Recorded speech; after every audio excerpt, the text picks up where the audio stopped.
Have you ever thought about the millions of young people who just seem to fall through the cracks? They're not in school, they don't have a job, and they're not in any kind of training program.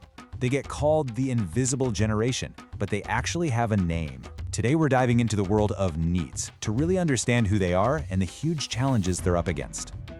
Let's just start with a number that puts all of this into perspective. 150 billion euros.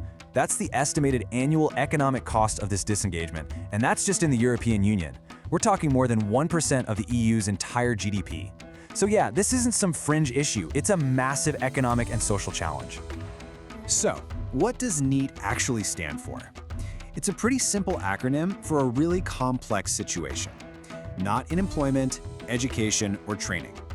The term first popped up in the UK, and it's used to describe young people who are basically disconnected from the two main paths we think of for starting adult life, the classroom and the workplace.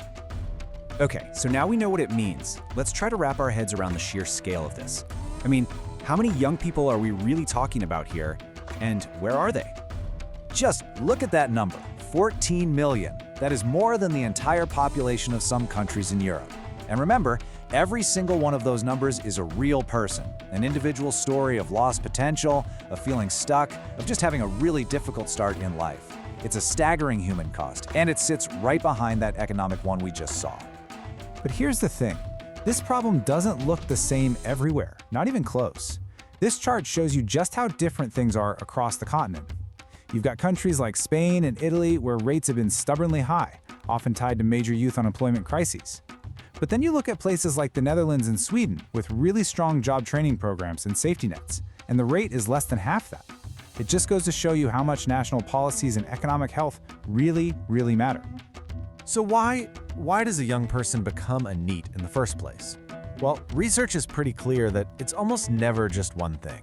Instead, it's more like a complex web of interconnected risk factors that just build up over time, creating these huge barriers to getting an education or a job. So what are these factors? What are the biggest red flags? Well, a massive new meta-analysis from 2024 pulled together data from dozens of studies to find the absolute strongest predictors that a young person might end up in this category. And the findings are just incredibly sobering, starting right here with mental health.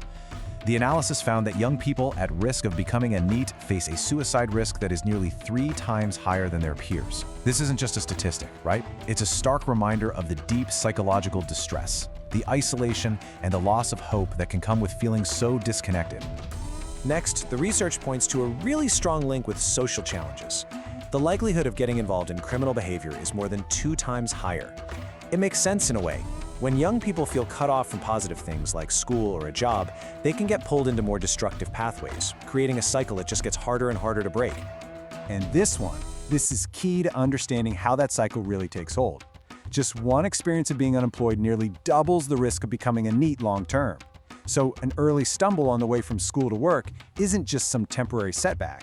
It can leave a lasting scar, damaging a person's confidence and their job prospects for years.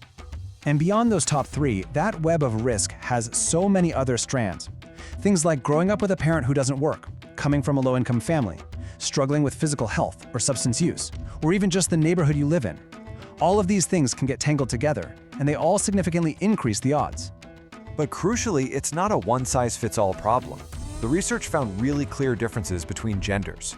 For young men, factors like their parents' income and education level are much stronger predictors. For young women, though, it's a different story. Things like having to care for family members or their marital status play a much bigger role in pushing them out of the workforce or education. But it is not all about risk. The same research found a really powerful protective factor, something that works. Having a higher level of education makes a young person significantly less likely to become a NEET. It just highlights how critical education is in building that stable bridge to employment and the rest of your life. So, we've seen the scale of the problem and its complex causes. Let's move on to our final section and look at where this all leads, the incredibly high cost of this disconnection, and what can actually be done to forge a path forward. The consequences just ripple outwards.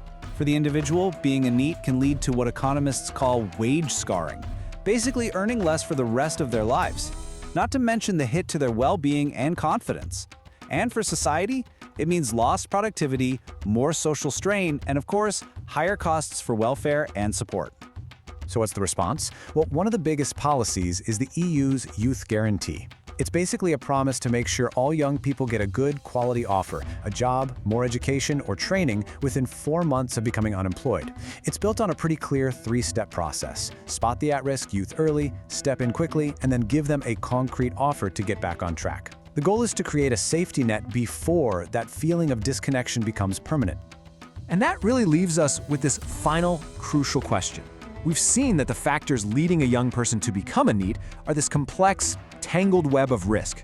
So the challenge, for all of us really, is to figure out how do we transform that web of risk into a resilient network of support?